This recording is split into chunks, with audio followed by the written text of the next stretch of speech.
My name is Christy Busby, and you are about to listen to the next episode of my podcast called Fate, From Atheism to Enlightenment.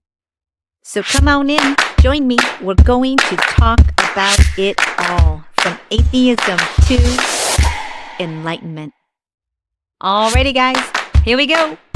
Get ready, and welcome to your fate.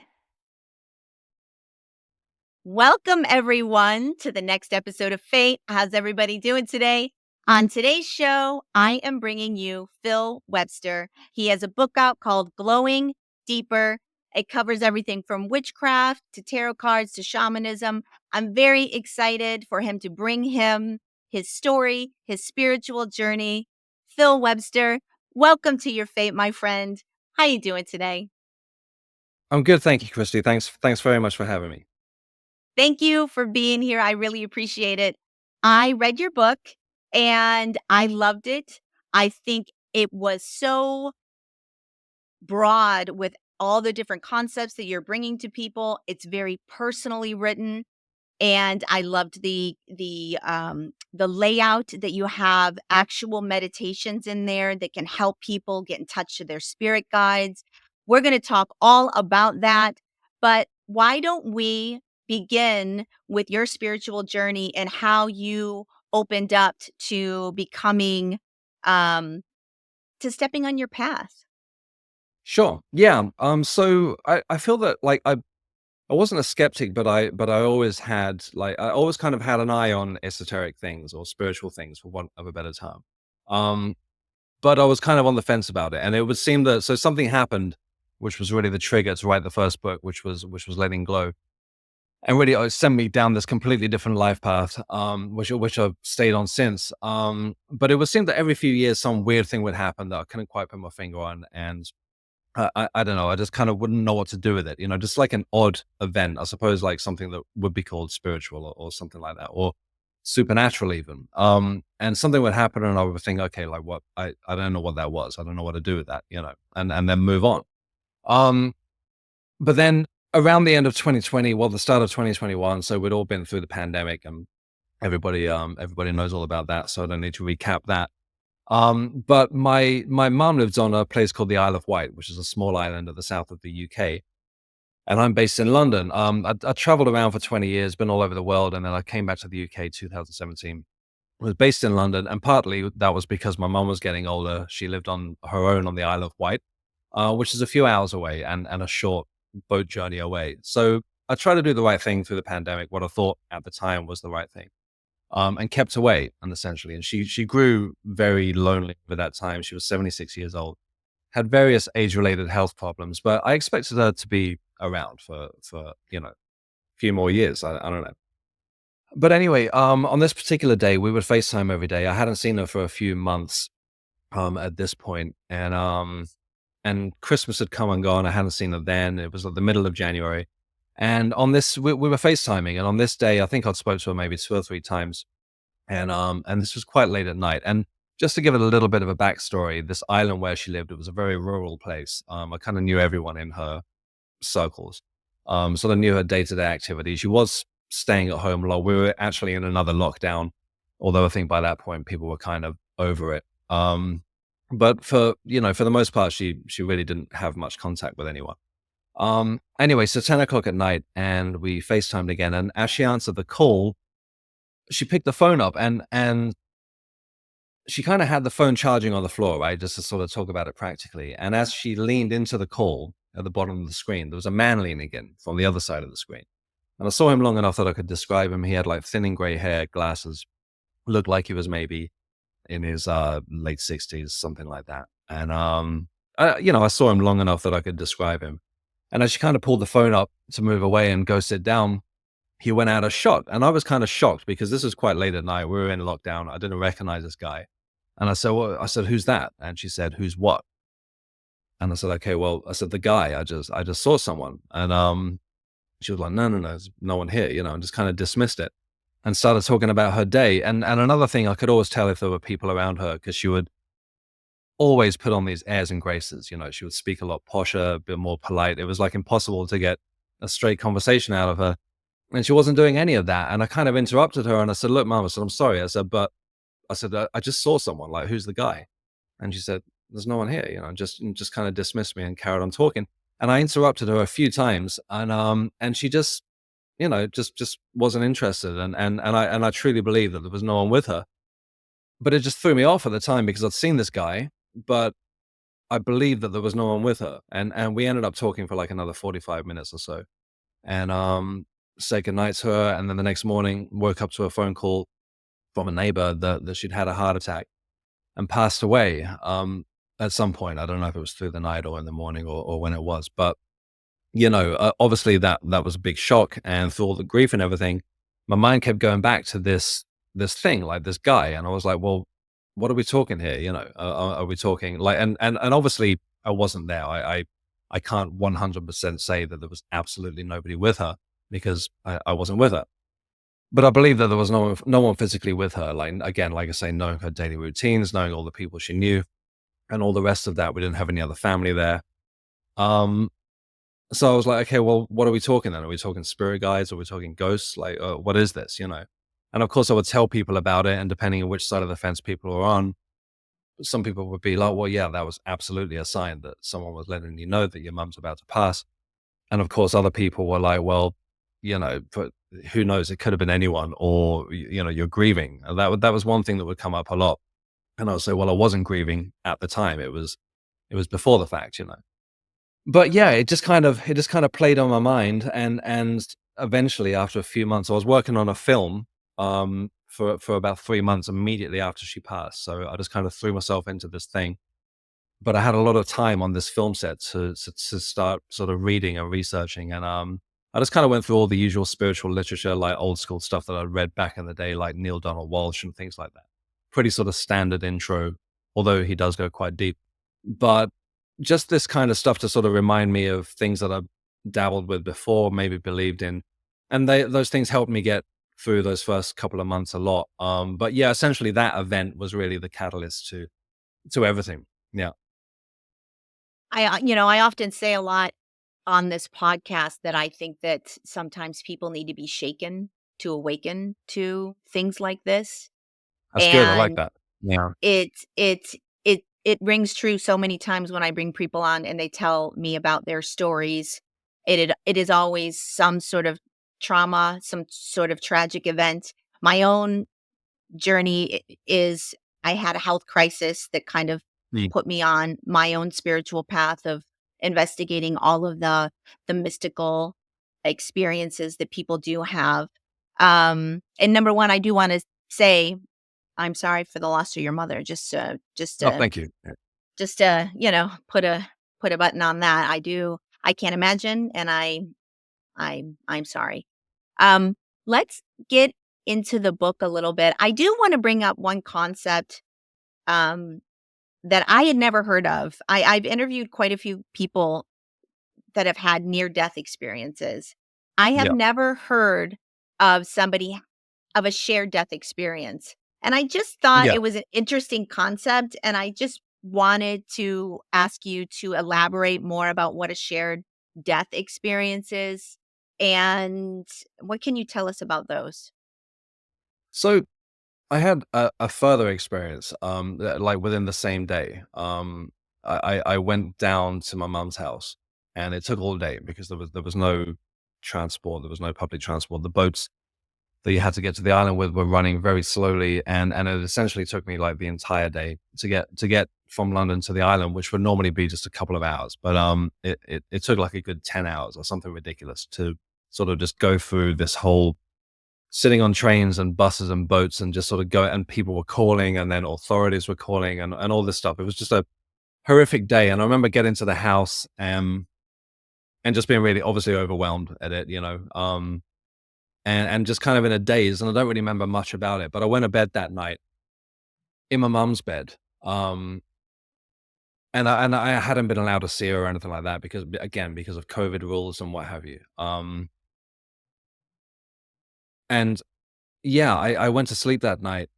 And again, I personally think this qualifies for as a shared death experience. Somebody might not. There's there is a discrepancy between times as well, but that's probably something we're going to get into later. But I went to bed that night and I had the most vivid dream. And I kept waking up and just sort of remembering over and over again that my mum had passed. It's just horrible. You know, whenever you have like an event like that, just waking up is just the worst, you know, and just sort of remembering all over and over again. But I had, at some point, I had this extremely vivid dream, and it wasn't like a dream I'd had before. And I was in a room, and it was this room full of swirling colors. Like literally the walls were moving. And and my mum was standing in front of me, and I was talking to her like really logically, and I remember saying, "Oh, you know," she was saying that she wasn't quite sure what happened, and I said, "Oh, they said it was your heart, mum." And I remember her hand going to her chest like this, and she was just asking me, she was like, "What, are you going to be okay?" And I'm like, "I'm going to be absolutely fine," you know, and yeah, like as most mothers do, like she was typically sort of more worried about me than she was herself. And we kind of had this conversation, and then I was like, "Okay, you gotta go. You gotta do this. You know, this is what it is. You gotta go for it." And she stepped away and she kind of went through this door. I mean, this all, you know, it's very sort of symbolic and metaphorical, but she stepped away and I woke up with a odd mix of relief and again, you know, more tears. But I don't know, can't say for sure, but that to me it felt so profound that I believe that at some level I experienced her transitioning. Now, at the time, I didn't, because this wasn't my arena at all. You know, this was only sort of something that came later. But it really stuck with me. That dream very much stuck with me. It felt like saying goodbye to her. Um, so to get back to your original point, sorry, I've taken the very long way around to get to that. No, not at A all. shared experience. Yeah, well, it's usually when somebody experiences the moment of transition. So people talk about near death experiences where they leave the body and they you know, see a light at the end of the tunnel. And I mean, it does vary, but there are very many consistencies with millions of people's report, probably more than that. And a shared death experience comes up a lot. I think Dr. Raymond Moody, who's the, you know, the Mhm. sort of expert or the pioneer on all of these, he interviewed so many people on near death experiences, and this kept coming up, that it seemed to be essentially a thing that people had described somebody passing over, described the environment that they were in, first of all, when they weren't with them, when they were somewhere else in the world entirely. And then a similar story to what I just told, but actually passing through with them to wherever they go next and seeing those other dead relatives that people talk about when they have a near death experience, and just being part of that whole thing, and then coming back and telling everyone about it. And, you know, typically people probably think they're nuts, but yeah. So that's what a shared death experience is. And again, I suppose like a lot of these things, when we talk about these things, they're very subjective experiences and they're up for debate, and people might disagree with me about that. But yeah, that's my interpretation. I do love that more and more people are coming out and talking about things like their near death experiences, the shared death experiences, their ability to pick up or be in tune to a spirit guide, to their higher selves. Let's talk a little bit more about some of the concepts in the book, like spirit guides, like how people can start to lean in to their own spiritual gifts and using intuition, listening to that inner voice. Can you talk a little bit about how you started to lean into that part of yourself? Yeah, absolutely. Well, I'll get straight to it because, again, I've got a very long-winded way of telling how I got into this. But essentially, it was spurred by going to a spiritualist church and watching a medium at work. And this is never something that I'd never seen before. And I didn't even know what a spiritualist church was, but they're kind of like 10 a penny around London. They're everywhere. And pretty much every week, a medium will stand up and give a demonstration of mediumship to the audience that are there. And they don't know who's showing up. No money's exchanged, nothing like that. And they'll just pretty much go around the congregation and say, okay, I think I've got your father with me, or this and that, and go through the descriptions, and people, you know, either agree or disagree. So that was really the catalyst, again, another catalyst, I should say, another sort of stepping stone, when I got evidence at this place that I just stumbled into, really not sure what to expect, and still very much on the fence about it, or very skeptical about it, until I really got sort of confirmation after confirmation that this person that was given the demonstration. I'd got my mum and somebody else that I knew also that had passed some years ago. But anyway, so that kind of really opened that door to me. And one of the I suppose the key to unlocking mediumship or arguably any kind of psychic power would be to connect with spirit guides. So it's an interesting one because I'm actually writing another book at the moment, and I feel like I'm connecting like very directly and having a direct conversation. But I think the easiest way for us to sort of conceptualize them is that we just have this team of guides around us that are sort of involved with different areas of our lives, that are taking care of work matters or relationship matters or even day-to-day stuff. And that we have a bigger purpose for being here. That when we came here, we came with an agreement and we agreed with these guides and other members of our families, and we reconnect, and we do this over and over again. And we have this team that are here to guide us through life, basically. So going back to mediumship, I found that really the key to unlocking that was to connect with these guides who are then the sort of intermediary between yourself and maybe the person who's passed on that you're connecting with, as well as other things. So yeah, I feel that for my first experience with connecting with, I've had a few, and I feel like I'm still meeting them. Like new ones pop up, and I think that's the same for all of us. We have new ones coming in and out. I know how nuts this sounds. Believe me, I wouldn't have. But I've heard this conversation 3 years ago, I'd have been like, okay, what the hell is that guy talking about? But Same here. yeah, I'm new to the spirituality game myself. Same here. I have been interviewing people and reading books and listening to podcasts, and I am very new to this stuff. So yeah, I have only just stepped into this world, and I would have said, this dude's nuts myself just a yeah, few years ago. I would 100%. have. So full Yeah, me disclosure. too. Me too. To an extent, I still do. I don't kind of just buy into everything because it's like woo woo, and then I hear myself talk back on one of these podcasts. I'm like, okay, I sound absolutely nuts. But back to spirit guides, and yeah, I essentially, and to connect with spirit guides, I feel that meditation is the key to that. So just to be able to take that time to sit with yourself and start to recognize that we're not our thoughts, that we can step back from our thoughts, and that we are this quiet voice behind it all, behind the clutter. And I know a lot of people struggle with it, and I think everybody struggles with it. We are bombarded with thoughts coming in all day long. We think about this, we think about that, and then you're sort of supposed to try to take this time to just sit with yourself and create this space, and then step away from these thoughts. So for me, the way I've experienced it is that when I was able to begin to do that, and when I was be able to sort of take this seat backwards and just be like, okay, that's going to keep distracting me, but that can just keep going. I'm over here.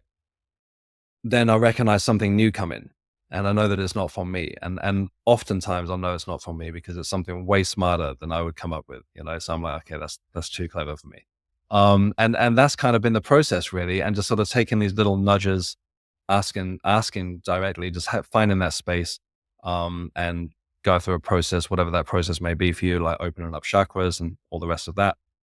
And then just asking for guidance and see what comes through, and then just quietly take note of it, and you will in time begin to tell the difference. Yeah, that's been my experience. I am in the same boat. I have been practicing meditation, trying to shut down that mind and focus on my breath. And I've Mm. even been recently started working with a pendulum to try Okay. and Yeah. speak to my higher self, my spirit guides, to get guidance on various things. And I'm very much like you. I am in my own spiritual development. I'm not I'm trying I don't I'm trying not to take it too seriously. At the same time, I'm trying to just let it go where it's meant to go without any expectations or Mm, or mm. or, you know, precognitive thoughts about how it's going to go. Or But I am working towards opening myself up to being more intuitive, being more able to rely on spirit guides. Yeah. They do say in the spiritual world, and maybe we can talk about this a little bit, is when you think about the concept we are not our thoughts. I have heard many times that we are not supposed to be using our own mind all the time to figure out every little thing in life, that we are meant to be allowing our higher selves, our spirit guides to kind of guide us in a much Mm. more dramatic fashion, and that our mind is really there to interpret data as in temperature and don't burn yourself and the immediate stuff, but as far as Yeah. where this life is supposed to take you, that was pre set up in a soul contract before you got here, that is supposed to Mm. be coming from your higher self or spirit guides in that world. So it's all Absolutely. fascinating. I think that one little sort of trigger for that is like, or one thing to sort of take notice is if you've always had something come up. Like, let's say that when you were 8 years old, somebody wanted you to play the piano or something like that, and you were like, no, I don't want to do that or whatever. And then you got to your teens, and somehow the piano came up again, but you felt like too intimidated. You got all your friends around you, and blah blah blah. And then at some point in your 30s or 40s, somehow it comes up again, and you think, oh, I've always kind of had an eye on that. And you do it, and it opens up this whole new world. Like, just as an example, I feel that that's kind of like those kind of points are, for whatever reason, some of the reasons that the things that we came here to work on. I don't know why I thought of piano, but yeah, I'd like It, something that comes up over and over that you might it's not be it ready to learn. So, yeah. it is.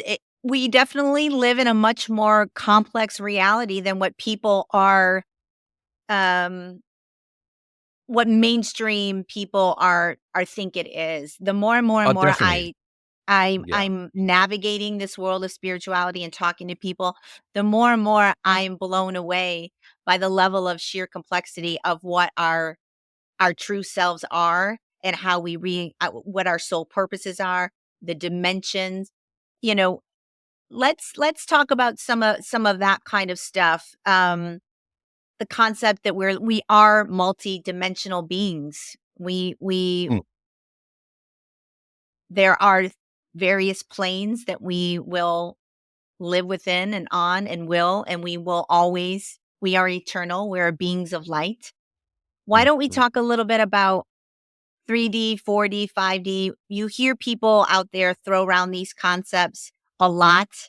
Why don't you explain from your perspective what that is? Sure. I mean, I kind of, the cynical part of me always hates these terms, and it's again, after everything I just said, I can just as easily just like pick at it and think, I don't know about that. Only having experienced these things, then it's like, okay, oh, that's the thing. I know that's the thing because I've had experience after experience through mediumship, through other things that has confirmed to me again and again. But then a little bit of time will go by without it, and I'll start over questioning again. But one thing that kind of almost rattles me are these terms. But what else have we got? We've only got language to describe these things, right? So I think when we talk of 3D, we're just talking about if you're living in a 3D existence, that you're just basically dealing with standard level things that we all deal with. You're concerned about your job, you identify with your job, you are your job, you are your friends. You've kind of established this personality and decided that that's you, and you agree that everybody else agrees that that's you. People have got their opinions, their ideas. You take them on. You're like, oh, that must be me because they said that. That kind of thing. And we've all been there if we're not still there. And then I feel that when you start moving out of that space, people are labeling this 4D. Actually, way smarter people than myself came up with this a long time ago. But that's essentially when you start taking note that, oh, okay, there's something a bit more, like a glimpse behind the veil, seeing somebody on the phone call with your mom before she's about to pass, or having these some event that makes you kind of take notes that thinks, oh, okay, maybe this isn't quite right, or you just got this innate sense of knowing that there's something more to this, that this can't just be as black and white as it appears, because it's definitely not. Even if you start looking at time or something like that, to look at that on its own, that's just its whole own Mind-boggling. thing. Yeah. Yeah. Yeah. And that we only have this moment of now and all the rest of it.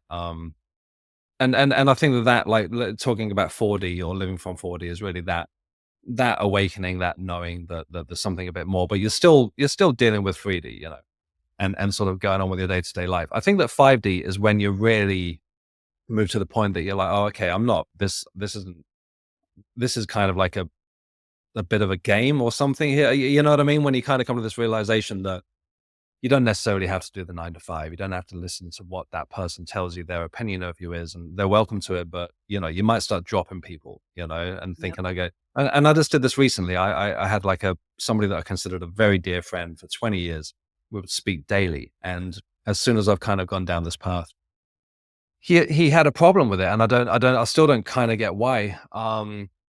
But I was like, well, this doesn't work for me anymore. I can't be dealing with this negativity. I know that there's a bigger picture than this, and I don't want to sound like I feel like I know better than him, but he's just not where I am right now. We've just gone completely different paths. Do you And I think know that, that is also due to maybe the fact that you have started vibrating at a different you're resonating with a different vibration, and he's at a lower vibration, and now you kind of can't align anymore? Because that's what that speaks to yeah, me a little bit. yeah, and unfortunately it does, and it sounds kind of so self-serving or a little bit obnoxious, and I try to avoid as much as I can sounding like that. But I just know that he doesn't know what I'm talking about, and as one of my best friends, I was continually taking advice from him to the point that I started doubting, and I'm like, well, why am I taking advice from this guy? He hasn't experienced these things. He doesn't know what I'm talking about. He's still, for want of a better expression, living at 3D, Yeah. and yeah, and it just we're just not on the same page, and it's heartbreaking, and it still bothers me but just as one example, that's some of the casualties of moving to that point. But you really do feel like you know a deeper truth, and I have to say, when you get to that point, and I'm not by any means rich or making a ton of money or anything like that, or I feel like I'm very much at the start of my journey, but everything shifted. Everything shifted. I was able to drop my 9 to 5 or little bits and pieces that I was doing. I was working as an actor, so I was doing this and that and different jobs. Um, and now I found this. I've been like, okay, this was it all along, and somehow it's kind of turned into my daily life, And yeah, Our yeah, journeys are actually very similar in a way, because when I started stepping on my path and started getting into this, I too have gone through shedding people out of my life a little bit. I think yeah, maybe it's normal for when people start vibrating at a different higher frequency, and it isn't, and I agree with you, it's not about being better than anybody. It's about, not everyone is meant to awaken in this lifetime. Not everyone yeah, that you come across are going to be open to these concepts. They're not is going to be that is not their path. That's kind of what mm, I look at it like. It is not their path to open or to awaken in this lifetime. It's your path. It's my yeah, path. And I have gone through a similar evolution of, and don't get me wrong, there's plenty of people in my life still that are not where I'm at spiritually. And I want to have these people in my path, and they align on a lot, maybe not everything. And mm, I choose not to speak that much about it with them, and I accept yeah, them for who they are, and I accept them for what they are, and not everybody has to be your spiritual guru, and you enjoy them and you move on. But exactly, there are yeah, definitely people that have fallen away out of my life.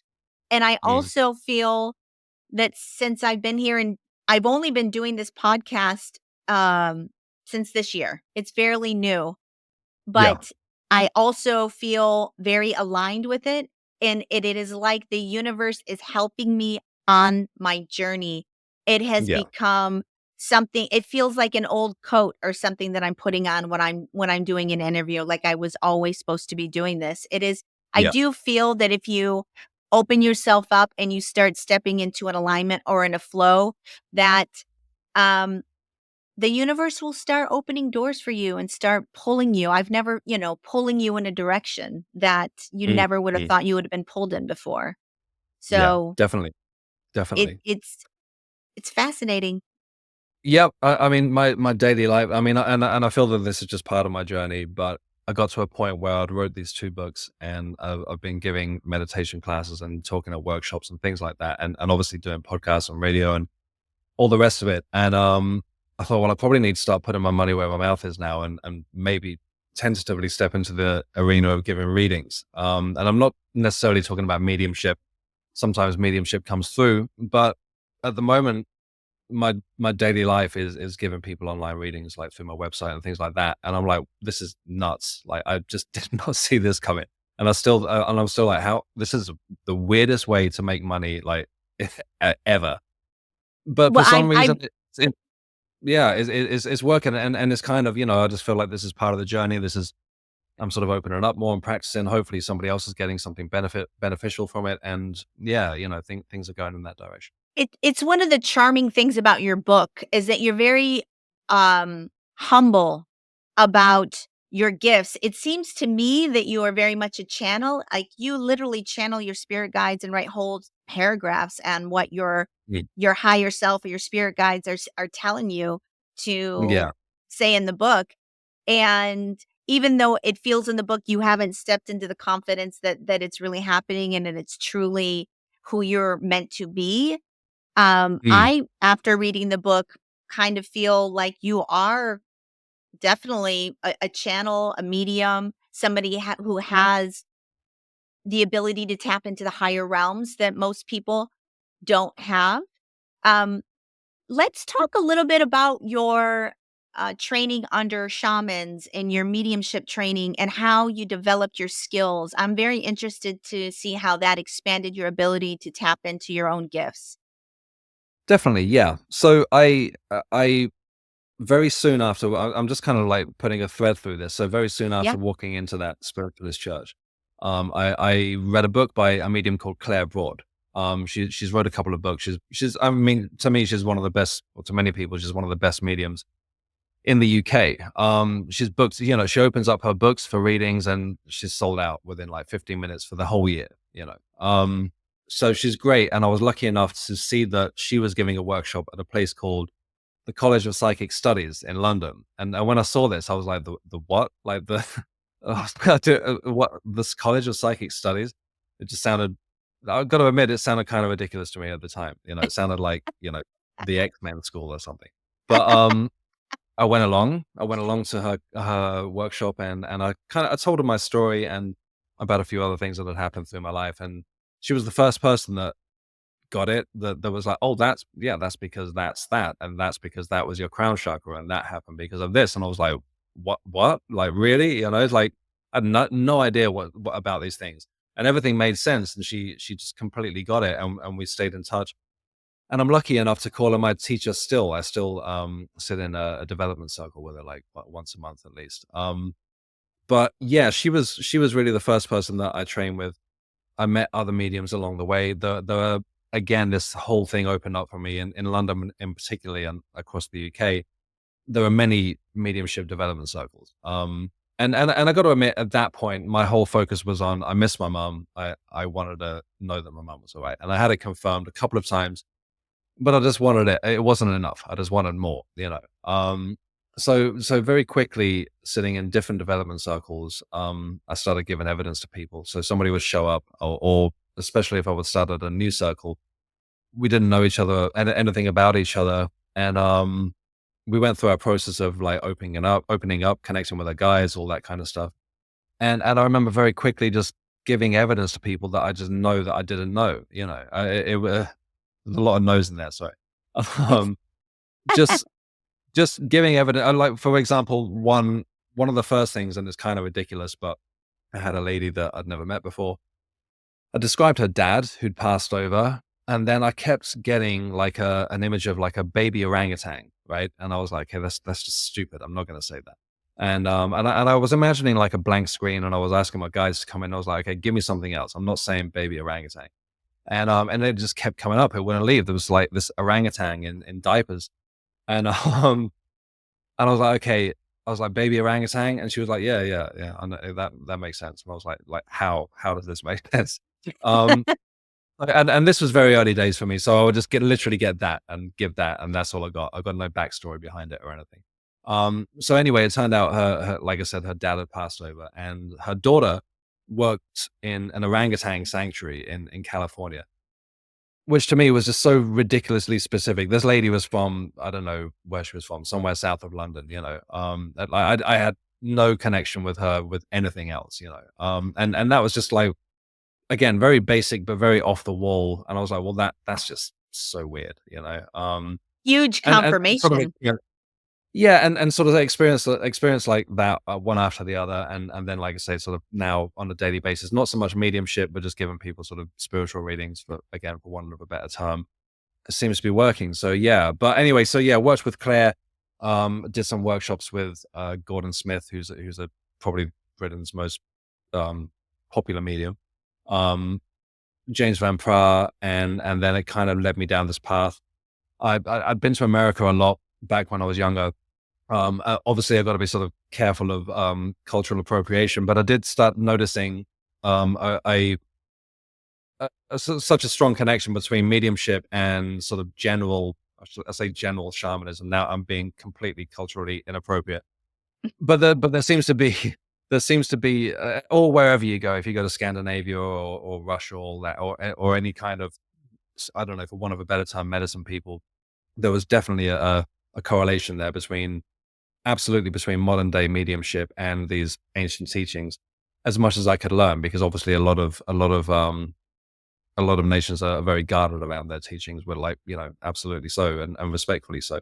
But I did reach out to a couple of people your side of the pond, and yeah, definitely saw just, it's the same thing. We're talking about the same thing with different names, And what I found really amazing was that a lot of these, when you go back to sort of more ancient times, the British Isles, or what became America, or anywhere, we were all talking about the same things. And when we were talking about nature spirits and things like that, even some of the same names we used before we'd even reached each other yet, to talk about spirits and guides and things like that. So yeah, I just found the whole thing really fascinating, and that's pretty much what that second book's about. I just kind of was learning these things and just sort of pouring it into that, and these experiences I was having, and all the rest of it. Yeah. You talk in your book a little bit about the fact that, we're living in a time where it's pretty dystopian as far as what we're doing to the environment, how we act socially towards each other, the divisions, the wars, the poverty, the addiction, the social media. It's such um a dark almost time that we're going through in the history of this planet. And I find that through my spiritual journey, we we we kind of lean into science now, and we lean into our technology, and we think that we all have it figured out. And yet the ancient times is really where we were always supposed to be swimming, as far as relying much more heavily on being in touch with our natural nature selves, being in Mm. touch with spirit, even, fairies and other beings out there that would used to be we would call Mm. folklore or something of Mm. that nature, or fairy tales. It seems crazy to me still, but Yeah, me too. there it does. It seems nuts to me, but the Mm. more and more I learn, the more and more I understand that we are in a interdimensional reality, and it really vibration, frequency, and what you're tuning into, you can literally tune into beings of a different dimension here if you have the ability, if you hone those skills. And there's so much more going on in our reality than what we're able to acknowledge or think about. And I never would have thought that the ancient times are really much more true to our real way of life and our true nature than Mm. anything Mm. in modern day science that is kind of filling us with toxins and and just not, Mm. it's why I think it's truly why you see so many people sick now. I mean, Yeah. especially in America, our entire population is ill from something, whether it be an autoimmune disease, whether it be Mm. diabetes, whether Mm. it be everybody's getting Alzheimer's. We're just not a healthy society anymore, and I think a lot of it has to do with the fact that we fill ourselves with everything emotionally, physically, and mentally that's not how we're supposed to live. We're supposed to be much more in touch with our natural nature selves, with spirit. Mm. Mm. And society has been set up in that's a whole nother podcast. Yeah, no, know? absolutely. Yeah, yeah, no, I agree. And you said about like about us tuning in or sort of developing the skills. I think that we all do have these skills. And one thing that I've said a lot that it's almost become almost like a sort of like my catchphrase or something is that in terms of demystifying the mystical, that I think that we all have these moments of an inner knowing. You walk into a room where someone's had an argument, you say you can cut the air with a knife, or we say Yep. that we can't quite put our finger on something, or you have a gut feeling, and we have all these terms. Yep. And essentially what we're talking about is clairaudience, clairtangence, like all. As soon as you say that, though, like if it's, I think it's just a question of semantics. Like if you reword it differently, we're essentially talking about tuning into your intuition. We're talking about psychic powers. We're talking about picking up on energy. Um, Yep. yeah, just reframe it, and everyone will agree that they have these moments of knowing about something, or turning down a street, and you're like, okay, no, this isn't. I'm not going that way. We all have these moments, but yeah, when you start talking about psychic abilities, people typically look at you like you're nuts. So yeah, but Yeah. I think that we all have these moments, and again, just sort of coming back to meditation or taking that time to just sit quietly with yourself and just be able to go back to that quiet voice. I think that's really the key. So it's getting darker and darker where I am. Can you still see me all right? I can see you. I can see you. I can tell it's getting darker. I don't know if you have a light you can pop on or not, but No, if not, I mean, it works. I probably don't. I could turn this thing around and Fine. we might get the light from that way if you want me to. Oh, I can still see your face. It's fine. Okay. One one Just one of chilling the in dark. one of the things that you say in the book that I really like when it comes to listening to your intuition or your spirit guides or your higher self is you say the space between your thoughts, that is where spirit is speaking. Mm. And I thought that was a beautiful way for people to try and get an indication of of how they can really start tuning into a voice that is not their own is to listen between the thoughts. So, I loved that. Oh, thank Let's you. let's talk a little bit about the nature of our reality, our multi-universe. There's multiple us with, the metaphysical nature of our reality. You go into that in the book a little bit, and it's Mm. really we're getting into some out there concepts, but let's go there and tell us what you've learned about the multiverse. It is this will go really out there. So this is like I Let's feel that go out there. spirit guys and talking about fairies like sounds quite like kid stuff. But yeah, this when you start picking away Yeah. at this, it is crazy. So just to briefly recap, like I had an experience in my mid-30s, which again I didn't attribute to anything spiritual or anything like that. I just went through it. I thought I was losing my mind, and I came out of it. I essentially woke up one morning. I was living a very sort of hedonistic life at the time. I was running bars and clubs, and this was through never really knowing what I wanted to do and never really being happy with conventional jobs. I was living abroad, and I woke up one morning, and I was perfectly clear headed. I wasn't hungover or anything like that, which came with the job that I was doing. But I woke up and I just sort of had this idea about how we've only got the moment of now. And it wasn't like a new idea. I'd obviously sort of thought about it before, like I'm sure many people have. But something switched and it was as though linear time just fell away. And all of a sudden it was just like now. And it was like time just seemed absurd to me. Like I suddenly it was just now. That was it. It was like everything else was gone. It was just kind of now, now, now. And I suddenly couldn't think about what I was doing yesterday or what I was going to do later that day, and it was overwhelming. Like a pure terror went through me. Like just it sort of sent me into a full blown panic attack. And I was like, "Okay, well, what the hell's going on?" And I thought, well, I'll go walk this off. I don't know what the heck this is. It was just overwhelming. It was as though a spotlight was suddenly shone on me, and I was kind of aware of every thought going through my head. It was just being ultra. People talk about being in the moment. It was that like times 1,000. It was insanely overwhelming. And I tried to walk it off. I couldn't walk it off. I went to work that night trying to explain to people it just didn't stop. It was just now, now, now. I just couldn't switch off and just drift off into my thoughts. People were looking at me like I was nuts. Rightly so, somewhat. And this went on. It just didn't stop for weeks. And I eventually went to a doctor. They started using words like psychosis.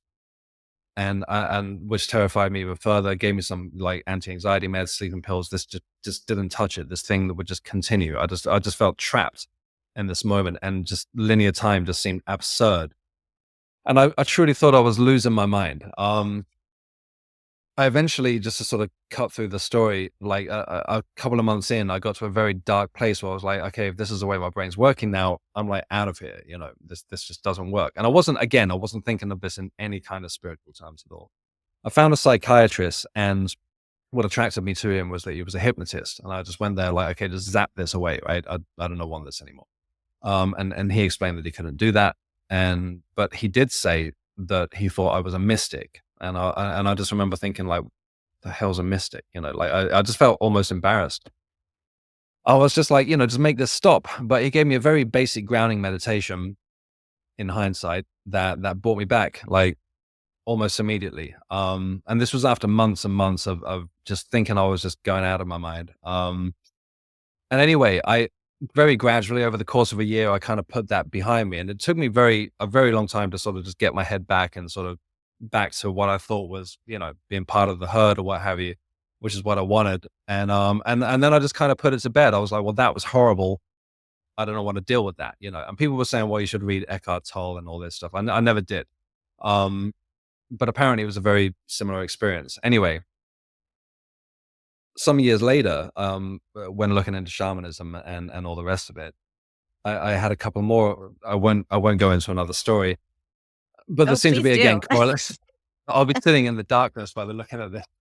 Gonna have to lighten this screen up completely. Yeah, I did. I had a brief experience some years later, and that's what I mean. It would seem that every few years something would happen, and I woke up another morning and I saw a grid in front of me, like between myself and the ceiling. And I was like, well, that's kind of weird.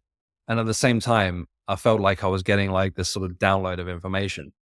And this was again before I knew what a download of information was, this was again one of these other things that since learning about this stuff, all these things kind of fell into place. I was like, well, yeah, that happened, and this happened. So I feel that equipped me to talk about this really very difficult subject of just talking about how we do only truly have this moment of now. So if we only have this moment of now as we understand it, and of course we can see that, things decay, we get older, we grow, and there does seem to be a beginning and, that we're going on this timeline. But I feel like it's a paradox because we only ever really experience this moment of now. And we get glimpses of it. That experience that I had was beyond comprehension almost. And it went on for so long, but we truly do only have this moment, and it's just now all the time. And smarter people than me have talked about this, like Stephen Hawking's talked about it, and various scientists, and talking about quantum physics, which I'm in no way qualified to go into. But essentially, if we've only got this moment of now, it means that everything that's ever happened is happening right now, and every possibility of everything that could happen is also happening right now. So when people talk about manifesting, and it sort of ties into that, the idea is that we have these multiple lifetimes just going out in every single direction of everything you could possibly think of, like everything. And we just need to pick one and move to that timeline. And that's been quite a buzz thing around sort of spiritual people lately, about, jumping to a new timeline, and people Yes. talk about it on TikTok and all the rest of it. But there is, there is truth in that. I mean, that's how life works. It sounds really completely way out there. But for example, I could choose now to just stop talking to you, stand up, walk over there, be really rude, and that's the end of our interview, or go running out in the back garden over here, or whatever. And that will immediately shift us to a completely different timeline to if we just finished the conversation and we'll go about our business. Or, I could fling the laptop at the wall. There's just everything just shifts us to a new timeline all the time. That's like how we function. We get up, we go to work, we go that way or we go that way. It's insane when you start, for want of a better term, when you start unpicking it, that's literally how life works. And again, higher qualified people than me know how to talk about it a bit better. But yeah, that's it. I feel that we truly do have every possible outcome out there, floating in a sort of state of, I think they call it superposition, that you could just head towards. Yeah. It is almost impossible to wrap your head around the concept of time when you really start digging into the reality of the Yeah. concept of now, and that everything that has ever happened has already happened and it's happening now. Yeah. And it's mind-boggling. It's hard to It even is. wrap your head around. I'm But, sorry, I'm you just know, laughing at how dark I'm getting on this. I Forgive I me. mean, Yeah, at the if end you of need the me to move. day, some people are gonna be listening to this on Apple or Spotify. They Okay. won't Yeah, know. Some people are yeah. gonna be watching it on YouTube. For all my YouTube, listeners out there, it's all good. We Apologies. we Yeah. we it's all good. Um, let's talk a little bit about manifestation. You say in your book, that the perception creates reality based on beliefs that breeds potential. Thought propagates intention. Intention builds creation. Mm. And I really like to say a lot when I talk about um, giving people the feeling that they are more powerful than what they give themselves credit for, that we have Yeah. much more control over our outer reality if we monitor our thoughts, if we monitor our emotions instead of just reacting to an emotion. You can feel an emotion, let it flow through you, and then start to align yourself back to a higher vibration, because that is what your universe will feed you. It is the law Mhm. of attraction, in essence. Yeah. Like attracts like. So why Mm. don't you try and tell people, a little bit about the concept of manifestation, and how incredibly impactful it can be on someone who is feeling powerless. Well, I think it's just again comes back to what we just talked to about before. To put it in its most sort of layperson's terms, literally life works like that. We manifest everything Yeah. into reality. You get up and you think about your journey to work. You think, oh, I'm going to get that bus, or I'm going to take that route, and that's you see it all. It plays out in your mind before you go ahead and do it. So you've already manifested that, and then you follow that path towards that way, as in you chose that timeline. Um, One interesting thing that has come to me lately is that I talk about a lot about you're not your thoughts, but then I talk Yes. about sort of following those thoughts to manage. So I think that thoughts are really a tool to manifest this sort of greater reality, or this sort of core truth that to going very grandiose here. I'm sure it doesn't come down to like choosing a coffee at Starbucks or something like that.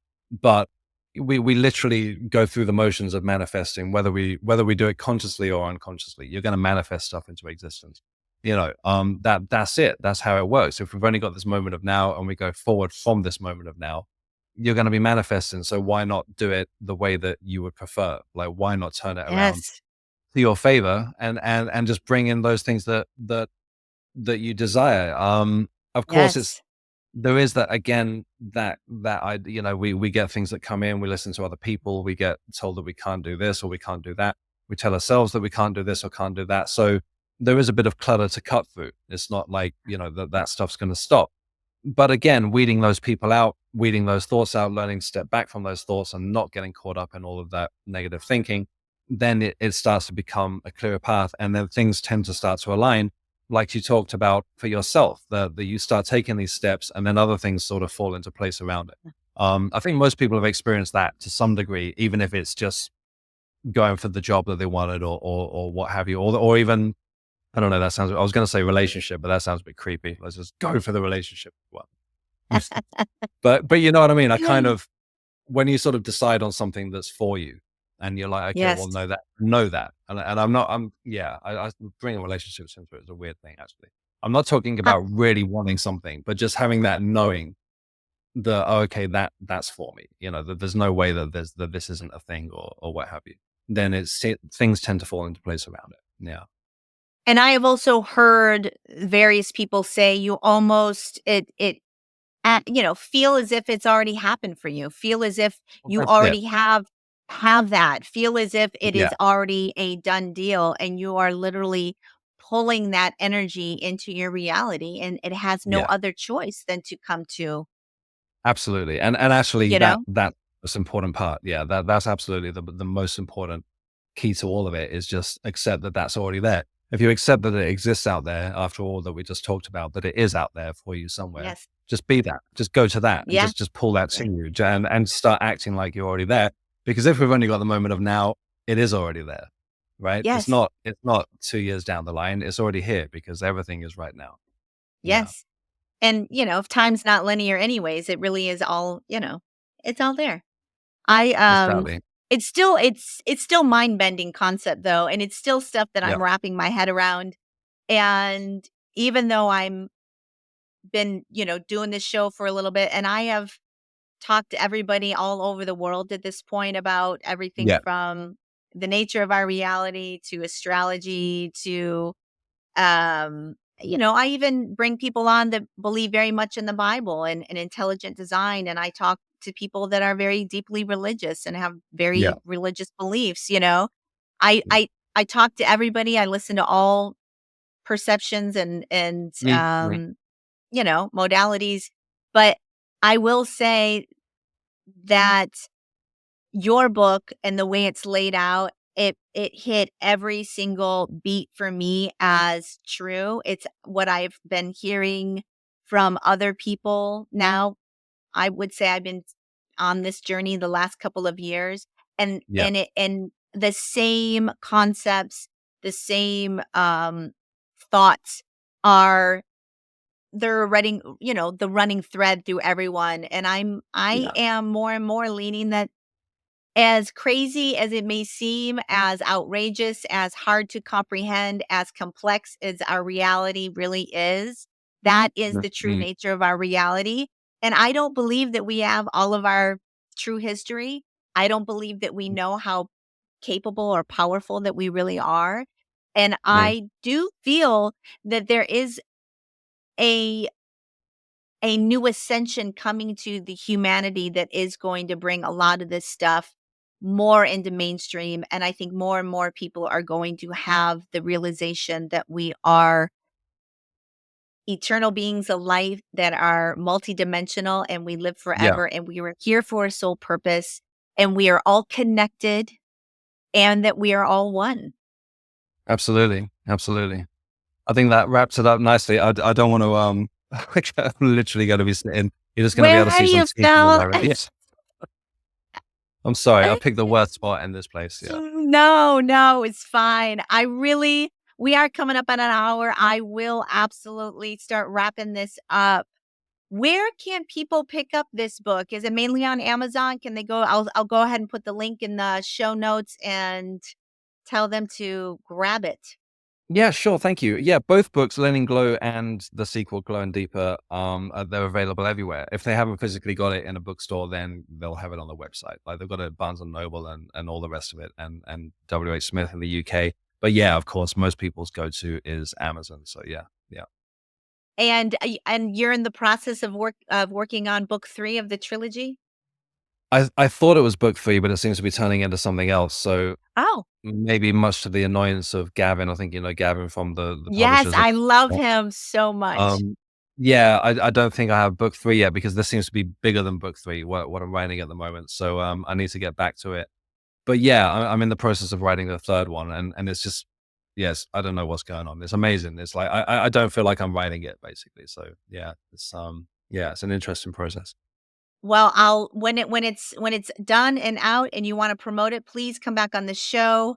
I loved the book. I thought it was so well written. I loved how you tackled all the different concepts in it, and it's perfect for somebody who is stepping into their own spiritual path. I found it to be super enlightening and very well done. So, I look forward to your next book.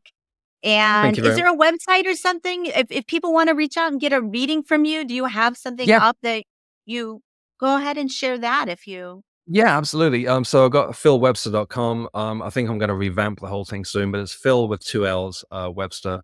And yeah, I've got links to all of my stuff there. And if anybody does want to get in touch for a reading or sort of step into that arena, yeah, just send me a message and I'll happily get back to it. Well, on that note, guys, Phil's pretty dark out there. I think we're gonna call it a wrap. Yeah, so Call it a wrap on this episode of Fate. I would like to thank Phill Webster for coming and speaking about his journey today. And I really enjoyed the show.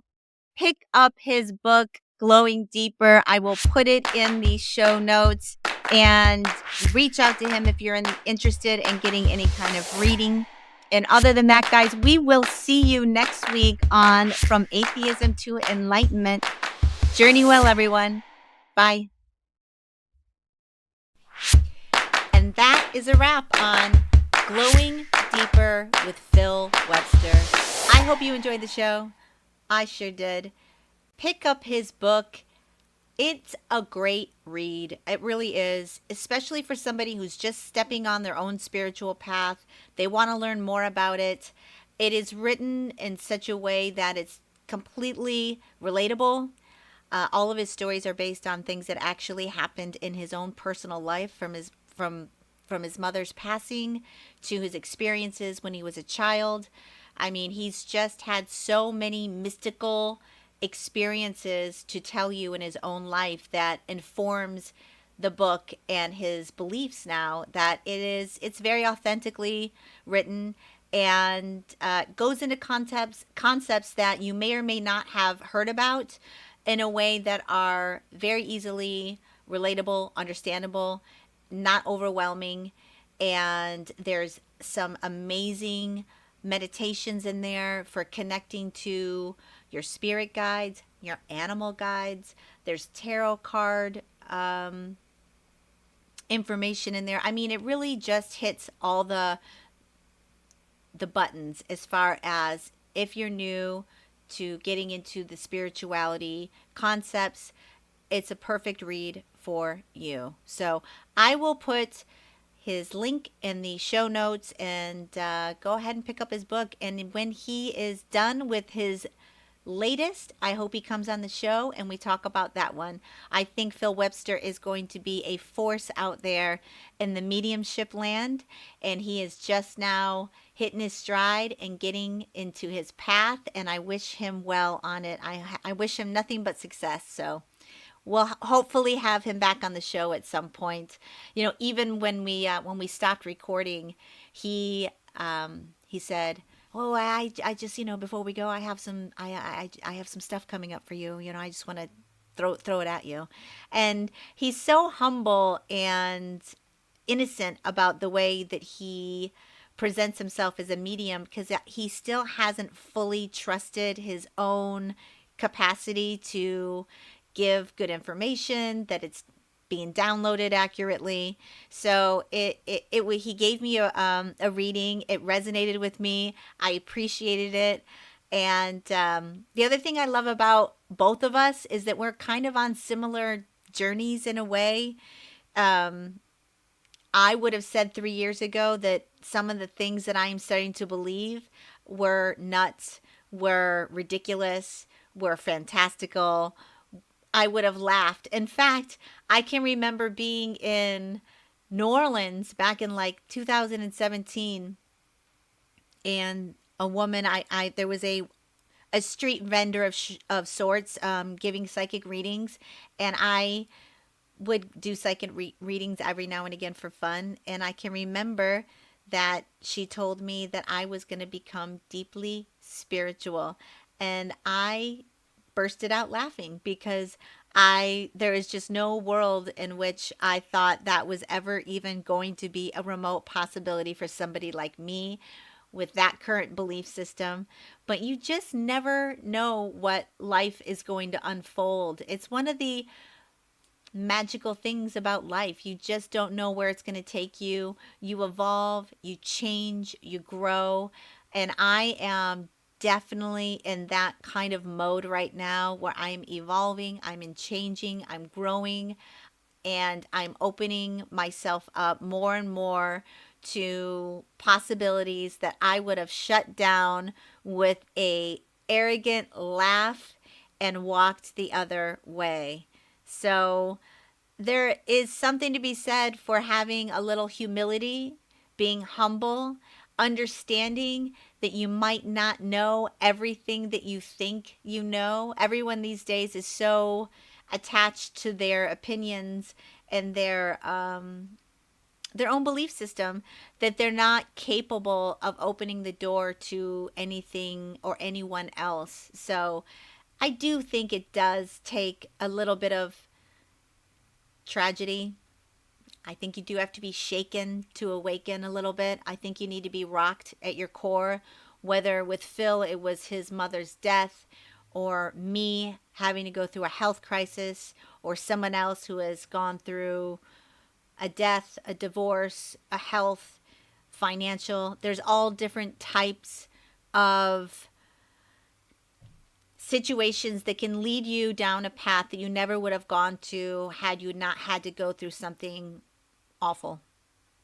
So, with that, guys, I'm hoping you're journeying with me, you're keeping your mind open, and you're starting to understand that maybe, just maybe, there is so much more going on out there than we think, and that we are more powerful, and that we should all be opening up to a little bit of new concepts that maybe don't align with our current beliefs.